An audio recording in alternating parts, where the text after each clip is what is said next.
I still say that to this day, it is a crime that we never got to see this fight.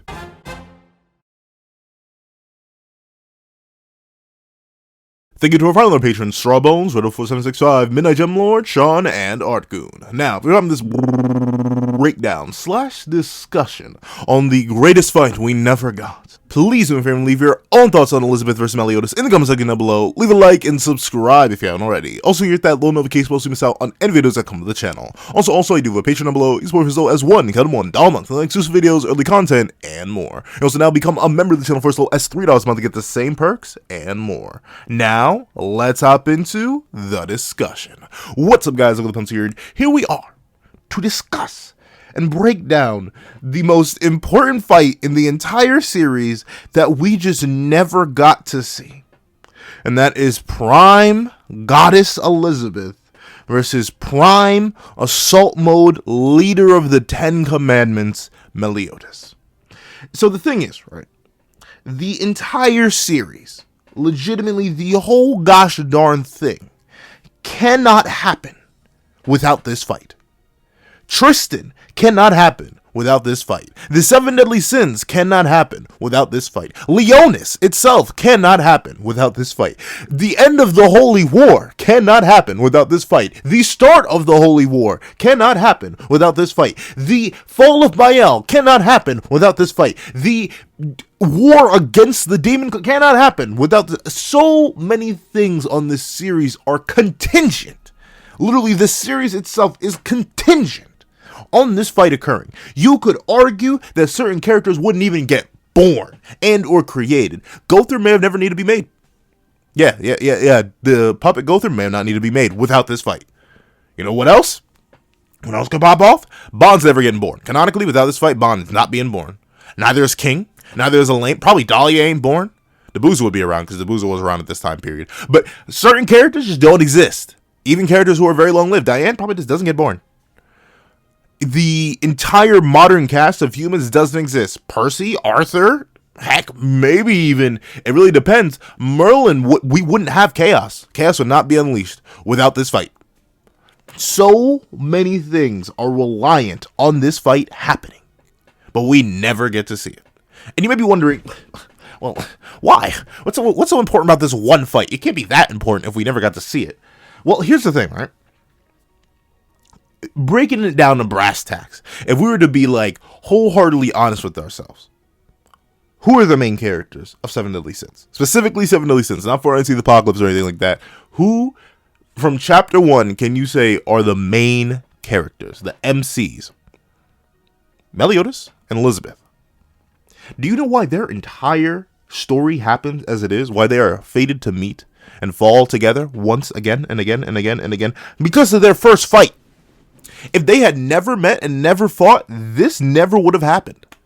The whole time, like literally the entire timeline fundamentally changes from 3,000 years past, and especially in the present, there wouldn't be a human Elizabeth. She just straight up wouldn't exist. There wouldn't be a 7 Deadly Sins. The commandments may have never been sealed. Like, the stakes and weight behind this fight for how much it causes, it boggles the mind. It brain blasts me. Like, it straight up confuses me how Nakaba decided that this is a fight that we just didn't ever need to see. Ever. And like, that's just on a macro scale. That's just like affecting the entire universe in terms of how much this matters. But we also got to realize on a micro scale, this fight is unbelievably important.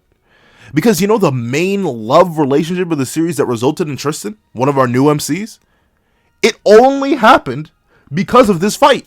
Because they ran into each other. You stop these two from running into each other at this very point in time, and a whole ton of things change. And endless things change. And that's mainly because their love is born of this fight. Maybe not the initial one, but the initial one is what led to the next one, and then to the next one, and then the next one, which led to them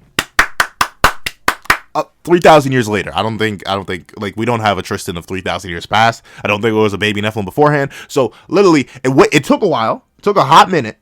But still, even with the hot minute, wow. I just thought of something. That's disgusting. But regardless, like, that's how important this fight is, even on a micro level. Because without the relationship, the micro leads to the macro. That's the crazy thing. Because without this fight happening, every single event, like, I was legit, the reason this came to mind is I sat down, right, and I was starting to write a what if. I was like, what if Elizabeth and Meliodas never met? And then I was looking back through the series, I was like, wait a second, like, we don't necessarily canonically get to see their first meeting outside of that one panel. That one panel is a thumbnail. That is all we get of that fight. The rest we get is general context. That's it. We get hearsay of it. We get told about it. The most important fight in the entire, like, legitimately, I'm sitting back and I'm contemplating. I'm thinking right here, right now. I literally think there's not a more important fight in the series. Like, without that fight, I don't think anything happens. Like, the only arguably more important fight, which is another one that's off screen, is the Demon King and Supreme Deity versus Chaos. But even then, we don't even know if that was a fight. They may have just snuck him. They definitely seem big scared of Brody. I don't think they fought him. I think they just snuck him and sealed him. But that's like the only other thing. That's the only other fight that may or may not even have been a fight that could be more important than this one for micro and macro sense. Because without Elizabeth and Meliodas throwing paws, Escanor versus Meliodas can't happen. It doesn't, because so many circumstances are required for Escanor to even get born with Sunshine. So that can never happen. You can't get King versus Helbram, because King and Helbram don't get born if the timeline changes drastically. You can't have Meliodas versus the Ten Commandments, because it would legit just never happen. You would never get the Archangels teaming up with the Seven Deadly Sins in the modern times, because we wouldn't get to modern times, because we wouldn't even have a human Elizabeth. You couldn't get the destruction of Danafor, because there would be no Danafor to destroy, because the Demon Clan would probably be ruling, like, legitimately, so many things. Like they snap, the whole plot breaks without this fight. You remove this one fight from the time, heck, push it down a little bit more and things change drastically. Like, here's the thing, hypothetically, you may be able to argue, well, they're probably destined to meet one way or another, right? Both of the strongest warriors of their respective clans, both feared each other's respective clans. Like, the Bloody Ellie was a name feared throughout the entire demon world, and the leader of the Ten Commandments, Meliodas, was feared by the four archangels, the main warriors. So obviously, it's very likely that one way or another, their fight was going to happen, if only by sheer circumstance, even if they didn't meet that time. However, we gotta realize, context matters. I think the whole reason they were even able to have the fight in the way they did is because they, at least according to the one panel we got, and at least according to the little sparse bits of information we have here and there, they encountered each other alone. Like, they were just on a battlefield one day, crossed paths, threw hands, and realized there was a spark there. That was it. If Ludisha was there, who knows what would have happened? If Mael was there, who knows what would have happened? If any of the Ten Commandments were there, who knows what would have happened? Once again, everything shifts. That's how, this, what do they call it in Marvel? I forget what they call it. Like, a nexus point or a nexus event. Like, that is the nexus event of the entire series. Because without that one point in time, the series cannot occur. It is just a thing that cannot transpire. We cannot go anywhere further in the series. We never see true magic. We never see the Demon King get defeated. We never get the Supreme Deity being defeated. We never get so much without this one fight, because it just has a ever-evolving domino effect. These two meet. They fall in love.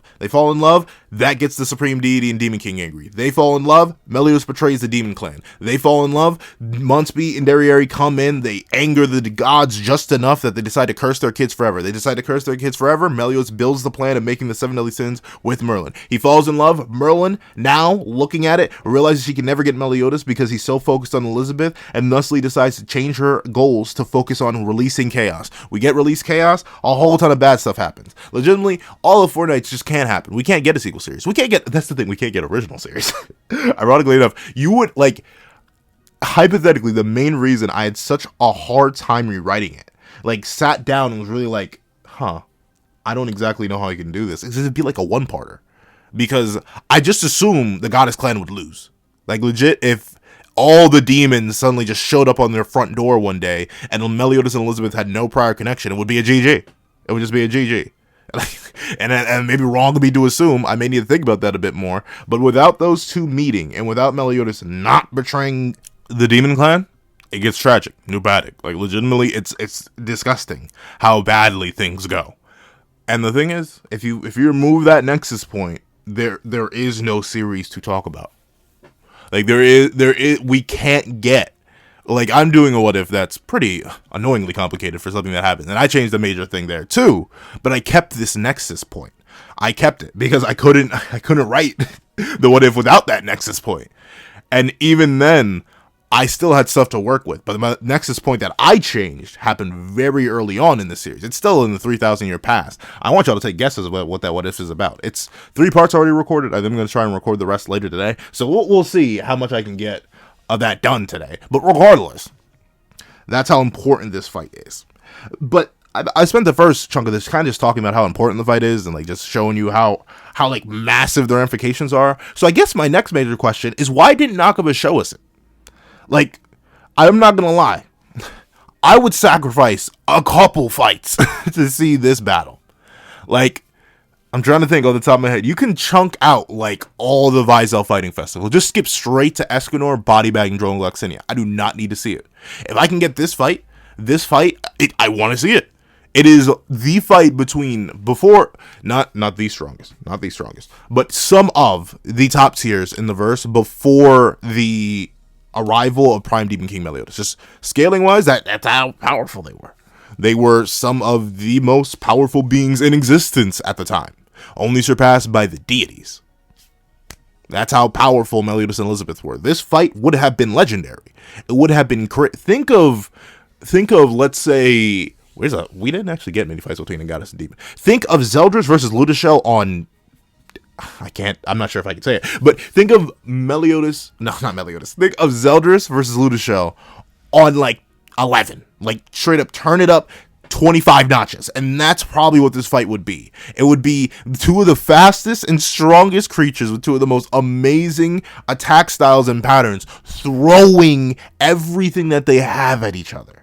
It would have been bonkers. It would have been insane. They probably would have been destroying, like, huge swaths of land. We have no idea where they fought, which is something that's a little bit interesting. We don't know if they fought in the mortal realm. I don't think they fought in the demon realm. The sky looks too clear in that one panel we have of it. I'm not sure if they fought in the celestial realm. There are questions about where they fought. Who knows? Maybe they fought in the world beyond, for all we know. But still, wherever they fought, there had to be collateral damage. Do you think Meliodas cared about collateral damage in his prime? Do you think Elizabeth cared about collateral damage when she was known as the Bloody Ellie? This is pre-character arc, by the way. I think this fight literally determines their characters. Because if she really was known the Bloody Ellie at the time, things go even crazier. That means Elizabeth was most likely, they were legit in a pure, proper deathmatch. Like, that's the thing. We don't have any of this soft stuff. We don't have Meliodas being like, I'm so strong, but I'm afraid of giving into my inner darkness, so I don't want to hurt anybody badly. This isn't Elizabeth being like, I'm a pacifist. I'll fight if I need to, but I really prefer to heal others. No, this is prime. I will slaughter everything that looks at me the wrong way, even if they're my own kin, Meliodas, and I will take every last demon's heart with my bare hands if I need to, Elizabeth. These 2 were monsters. Like, we gotta realize, it's so hard to believe because their modern characterization showed them as such nice people. Admittedly, still monsters on occasion. They're still extremely powerful, if not way more powerful than they were back then. But even still, the mentality was crazy. Their mental game was off the charts in terms of what they were when this fight occurred. They were demons. They were beasts. They were monsters at this time. And I ain't talking about just a literal demon. Like, these guys were feared. Not respected, not revered, no, feared in each other's realms by some of the strongest people.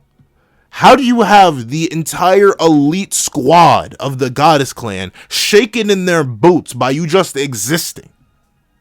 How do you have not just the 10 Commandments, not just the high-ranking demons, how do you have the whole demon world, an entire separate realm in another space entirely, shaken in their boots and knowing you as the Bloody Ellie? Like, we gotta realize their mentalities were so different. This probably would have been the most intense fight we've ever seen out of them, because we've never really seen Meliodas in, like, his peak prime anger state against like a proper equal. We saw the closest we got to it was Meliodas versus Fraudulent. But what kind of a fight was that?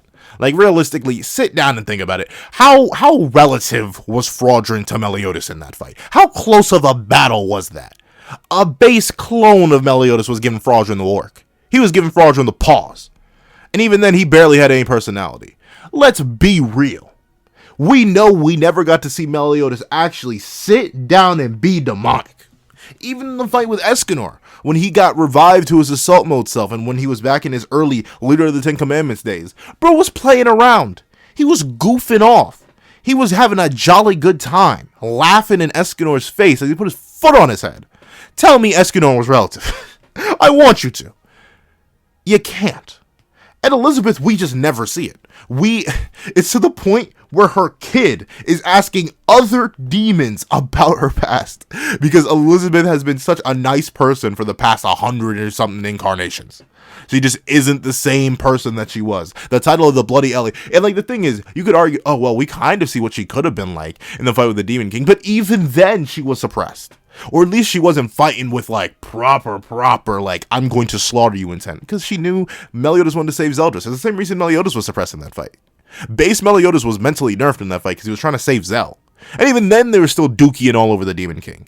And the thing is, they were dookie all over him nicely. They were being good, upstanding good Samaritans. That's what they were being during that fight. We have never seen the two monsters that these people were. We've just heard. It's all hearsay. And I think that's what disappoints me the most. Nakaba went out of his way to hype up this fight, arguably more than any fight in the entire series, in multiple ways. One, via just its importance. Like, once again, this is the Nexus event of the series. You move this event earlier, you move it later, you just don't do it, and the entire series just can't happen. As we know it, 7 Deadly Sins can't happen, and then 4 Nights simply cannot happen without this fight happening. So it's already just important beyond belief, because it's hyped up as the fight that led to the series, so obviously it needs to happen. It's kind of like, I'd say, what's a comparable example in another series? I'd say, hypothetically, another fight that is of utmost importance in another series is Indra versus Ashura in Naruto. Like, that's just a fight that if it doesn't happen, the series can't happen. Legitimately, the whole plot just cannot rock without that fight happening. But the thing is, just like that, it's still important. We still got to see it somewhat. We got an anime filler for that fight. I think it was hinted at in the manga. In the manga, I believe the Indra and Ashura fight has the same problem as the Meliodas versus Elizabeth fight, where you only get like one panel of it. You don't actually properly get to see how that fight went down, which is also a crime. It's also a legitimate crime. And if you don't like that fight because you don't like the whole reincarnates thing, Hashirama versus Madara. You remove that fight, things can't happen. Like, the whole plot can't happen once again. Things just get bad, they get crazy, it gets tragic, new paddock. Like, legitimately, that's how important that fight is, and that's how this fight gets built up, it gets hyped up, because it's that important, it's that crazy, it's that bonkers, in terms of what it means. Number 2, all the hearsay. Nakaba, as much as I get on his case for a lot of the things he does, and I get on his case a lot in certain reviews, because, jeez, the man needs help sometimes. Don't get me wrong, the man just needs some help. And I'm not talking about, like, help drawing his manga. I mean, like, someone get this man a therapist. But with that being the case, he's so good at building in hearsay. So good at alluding to things. So good at world building. Really getting us an understanding of what it was like to live in these certain time periods. That's why I can write about the 3,000 year past time period, despite spending, like, what? 15, 20 chapters in that time period? I can write a whole plot. I did. I wrote a whole plot. And it's like 10 parts long. And it's literally all just in that time period because that's how well he fleshed out the world. And then with that, all that hearsay, all that world building hypes up this fight to the utmost degree. Because it's a fight between two of the strongest people of, at the time, two of the strongest clans. Ain't nobody cared about the Fairy Clan 3,000 years ago. As powerful as our boy Glock Cinia was, he wasn't up there with the mightiest of demons, the mightiest of goddesses. Ain't no one care about Big Papa Droll. Sure, he was a big old giant. He was getting body bag back then. He was getting smacked around by the two top tier clans. There was no competition. Humans? Humanity? Really? Really? What humans back then were really hot stuff? We didn't get humans being powerful and potent till like the modern day with Escanor and Bond, who are only as powerful as they are because they had external circumstances that make them barely human in the first place. One got the powers of a deity, and the other got the magical, immortal life juice of the fairy clan, and then proceeded to go into the hyperbolic time chamber for 1,000 years. Obviously, those two are not natty. They are not natty at all. One of them was born with Tren in the system, and the other one injected Tren directly into their system. Neither of them are natty. So we are told that the pinnacles of the two pinnacle clans had a battle that was so legendary and crazy that it led to them falling in love and creating the entire series. We were told all that. We got one panel of it. Everyone knows the fight happened because it's what happened to lead to the entire series. Everyone gets on Meliodas' case. Remember the main reason the Ten Commandments even wanted smoke with Meliodas so bad in the first place. It's because he fought Elizabeth, which led to him falling in love with her and leaving the Demon Clan. That's why Zeldris wanted smoke. Why Esterosa wanted smoke. Why Galen wanted smoke. Why Melaska wanted smoke. Why Fraudrin wanted smoke. Like, all these characters wanted smoke because of this fight. Every single Archangel rags against Elizabeth and Meliodas, except for Mael, because, Mael's a nice guy. Not necessarily. Mainly Ludichel. Ludichel rags against Elizabeth because she's trying to get down and dirty with a demon, which couldn't happen if they'd never fought.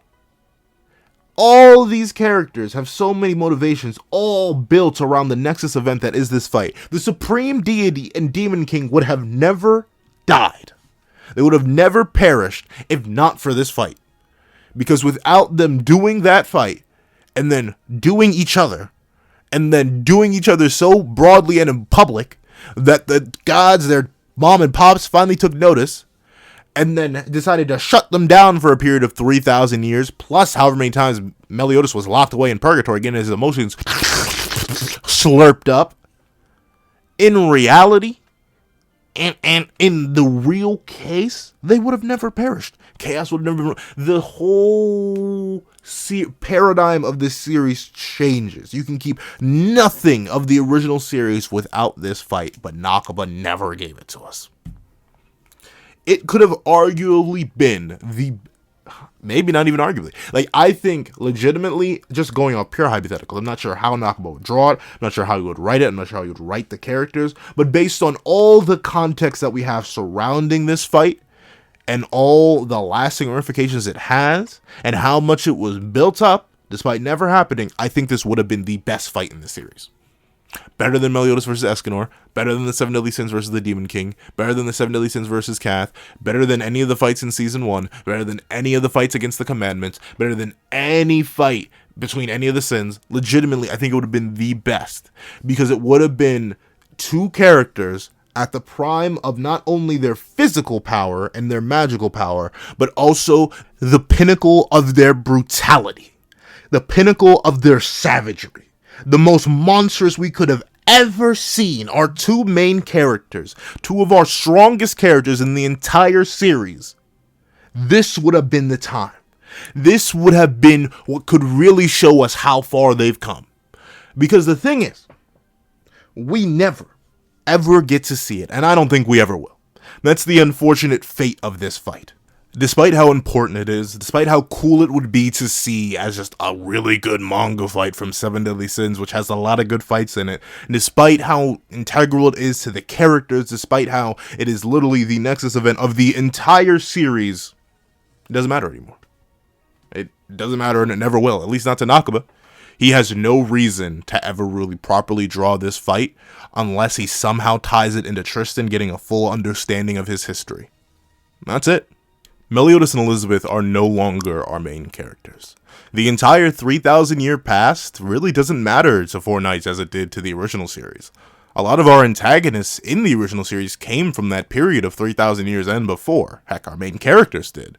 But now we're focusing on a new generation, using the powers of the old generation. the history of chaos, the history of Meliodas and Elizabeth, the history of all the other clans don't really matter to a whole bunch of people who were born 16 years ago. Right now, they're focused on their own path, their own journey. So this, the most important fight in all of Seven Deadly Sins, with hypothetically some of the best choreography and best character work that could have ever been produced with these two characters, is lost to time. I don't ever see a reason for Nakaba to draw it, and while I would like to hold out hope, I don't think it'll ever happen. Which is unfortunate, because it would have been a fight so legendary, so amazing, and I think it would have gone down in the history books for something greater. But there's not much we can do except reminisce on what could have been. However, that's what I think. Please tell me what you guys think about this fight in the comment section down below. Thank you guys so much for watching. Please remember to like, share, comment, and subscribe. And make sure that little notification bell so you miss out on any videos that come to the channel. Also, I do have a Patreon down below. You can support for as low as $1 a month. Links, exclusive videos, early content, and more. You also now become a member of the channel for as low as $3 a month to get the same perks and more. Now, thank you guys so much for watching once again, and I hope you guys have a wonderful day. This is That Guy with a Pencil, writing off.